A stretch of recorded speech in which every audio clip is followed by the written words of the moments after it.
आज कर्मी भाऊराव पाटील महाविद्यालयामध्ये आपण मराठी पत्रकार दिनाच्या निमित्तानं आपल्या परिसरात काम करत असलेल्या प्रिंट मीडिया, डिजिटल मीडिया म्हणजे सोशल मीडिया, इलेक्ट्रॉनिक मीडिया या विविध क्षेत्रात काम करत असलेल्या पत्रकार बंधूंचा आपण या निमित्तानं सत्काराचा कार्यक्रम या ठिकाणी आयोजित केलेला या कार्यक्रमाच्या निमित्तानं उपस्थित असलेले आजच्या कार्यक्रमाचे प्रमुख पाहुणे दैनिक मंडळी भूषणचे प्रमुख संपादक श्री शिवाजी शिंदे सर, दुसरे आपले प्रमुख अतिथी सतीश बागल सर, त्यांच्या माध्यमातून कार्यक्रम आयोजित केला ते आमचे मराठी विभागाचे प्राध्यापक दत्तात्रय डांगे सर आणि त्यांची टीम, चौधरी सर, त्याचबरोबर माने सर, आमच्या इंग्लिशीचे coordinator Kamble sir, Shinde sir, समोर उपस्थित असलेले सर्व पत्रकार बंधू, विद्यार्थी, प्राध्यापक बंधू भगिनी, खरं तर पहिल्यांदा मी महाविद्यालयाच्या वतीने आपले आभार मानतो की आमच्या निमंत्रणाला मान देऊन आपण महाविद्यालयामध्ये उपस्थित राहिला आणि आमचा छोटा सत्कार घेतला, त्याबद्दल माझ्या बोलण्याच्या ओघामध्ये कुठं ते राहून जाईल म्हणून पहिल्यांदाच आपले आभार मानतो. खरं तर हा खूप छान कार्यक्रम झाला असं मला वाटतं आणि एवढे मोठ्या संख्येनं पंढरपूर परिसरामध्ये पत्रकार आहेत हे पाहून मला पण आश्चर्य वाटलं, कारण एवढ्या संख्येनं सगळे 30-32 मंडळी आपली या ठिकाणी आली. पंढरपूर आता पत्रकारांनी मनावर घेतलं तर जिल्हा व्हायला हरकत नाही आणि हळूहळू ताकद काय असते लेखणीमध्ये ते आपण सगळेजण दाखवत असतात वारंवार. खरं तर आमच्या डांगे सरांनी प्रास्ताविकामध्ये पत्रकाराची भूमिका का आपण साजरा करतो हे सांगितलं. म्हणजे आपल्या प्रमुख पाहुणे शिंदे साहेबांनी सांगितले की बाळशास्त्री जांभेकरांनी दर्पण साप्ताहिक 6 जानेवारी 1832ला सुरू केलं आणि तेव्हापासून त्या दिनाचं औचित्य साधून अनेक राज्य आणि परिसर राष्ट्रीय पत्रकार दिन साजरा करतात. हे खूप मोठा इतिहास या पत्रकारितेला आहे. बाळशास्त्री जांभेकरांच्या पत्राचं नावच होतं दर्पण. दर्पण म्हणजे आरसा, आरसा म्हणजे स्वच्छ आणि स्वच्छता ही पत्रकारितेमध्ये असली पाहिजे अशी भूमिका त्यांची कदाचित त्या पाठीमागची असावी. खरं तर आता खूप वेगवेगळ्या मीडिया आहेत. आम्ही जेव्हा टीव्ही पाहतो तेव्हा आम्हाला वेगवेगळे चॅनल जर बघितले तर NDTV असेल, इंडिया TV असेल, न्यूज नेशन असेल किंवा TV9 असेल, ABP माझा असेल, असे खूप सारे चॅनल आपण बघतो आणि या चॅनलवरती वेगवेगळे पत्रकार आपल्याला दिसतात. पण आमच्यासारख्याला सामान्य माणसाला थोडीशी भीती वाटते की एकच बातमी वेगवेगळ्या अंगाने सांगितली जाते, तेव्हा आमचा गोंधळ उठतो आणि मग खरं कोणाचं नक्की काय चाललंय, बातम्या इतक्या भडक येतात आणि सामान्य माणसाला थोडंसं भीतीदायक वातावरण पण कधी कधी निर्माण होतं. तर मला असं वाटतं की पत्रकारिता ही सौम्य असायलाच पाहिजे. पूर्वी प्रिंट मीडिया सौम्य होतं, पण आता डिजिटल मीडिया ही सौम्य काही भानगड असली दिसत नाही आणि मग कदाचित एक मार्केट म्हणण्याचा व्यवसाय पण असेल, व्यवसाय चालणार जर कसा असं जरी असलं तरी त्या पत्रकाराच्या लेखणीचा समाजाच्या मनावरती प्रचंड मोठा परिणाम होत असतो. हे वस्तुस्थिती नाकारून चालणार नाही आपल्याला. म्हणून मग अशी कुणी जर म्हणालं की बाबा पत्रकारिता ही समाजाचा आरसा असते आणि एखादी बातमी प्रामाणिक असावी का बातमीमध्ये प्रामाणिकता असावी हा पण एक अडचणीचा विषय आहे. म्हणजे खरं तर बातमी देतानाच प्रामाणिकता असेल तर ती वास्तव असते आणि वास्तवता लोक स्वीकारतात.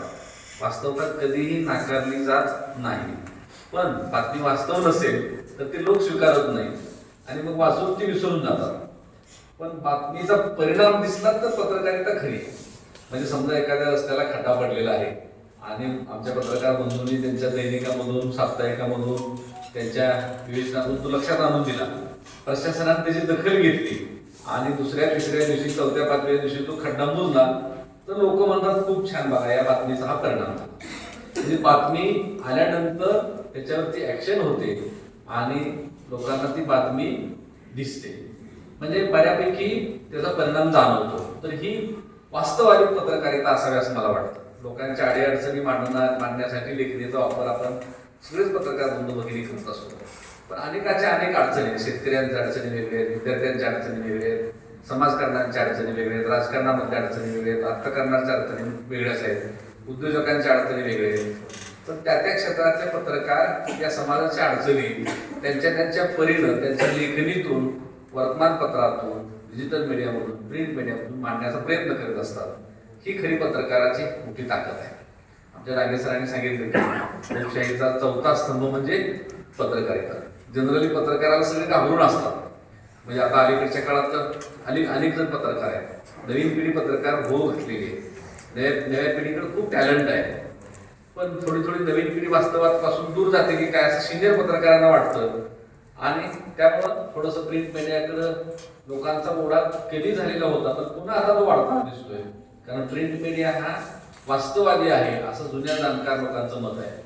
आणि डिजिटल मीडिया हा तात्पुरत्या बातम्या लोक ऐकतात, दुसऱ्या दिवशी विसरून जातात. त्याचा फार परिणाम हा समाजावरती होताना दिसत नाही. असं जरी असलं तरी पत्रकारिता ही खूप मोठी देणगी असं मला वाटतं भारतीय समाजाला, भारतीय लोकशाहीला मिळालेली.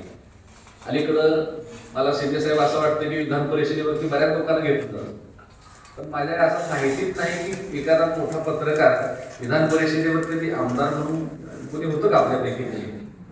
नव्हतं. तर अशी पण संधी मिळण्यासाठी पत्रकार बंधू भगिनी तसा प्रयत्न करायला पाहिजे. कारण राजकीय पक्षांनी मनावर घेतला पाहिजे. बरोबर, हे खरं आहे. आता पत्रकारितेत विधान परिषदेत म्हणतोय, विधान परिषदेवरती राजकीय पक्षांच्या माध्यमातून व्हायला पाहिजे. पण पत्रकाराची काय ताकद असते हे विधान परिषदेवरती आपण जर समजा आपल्यापैकी अनेकांना ज्येष्ठ पत्रकारांना संधी मिळत पण असेल, अनेक पूर्वीचे पुढारी हे पत्रकार होते, पण अशी संधी जर मिळाली तर समाजाच्या अडचणी लेखणीच्या माध्यमातून, डिजिटल मीडियाच्या माध्यमातून, प्रिंट मीडियामधून आपण मांडतोच, पण ते एक व्यासपीठ होतं असाही विचार करायला काही हरकत नाही असं मला वाटतं. आपण या कार्यक्रमासाठी बहुसंख्येने उपस्थित राहिला, आमचा छोटा सत्कार आपण स्वीकारला. आणि आपल्या शिंदे साहेबांनी नॅरेटिव्ह फार छान सांगितलं. अलीकडं काही नॅरेटिव्ह पसरण्याची एक थोडीशी शैली निर्माण झालेली आहे आणि मग तरुण पिढी या नॅरेटिव्हच्या मागे लागते. छोटी गोष्ट खूप मोठी करून सांगितली जाते. तर असं न होता समाज मनावरती त्याचा परिणाम होणार नाही याची आपण काळजी घेतली पाहिजे असं मला वाटतं. आणि खूप छान पद्धतीने आपण कार्यक्रम घेतला.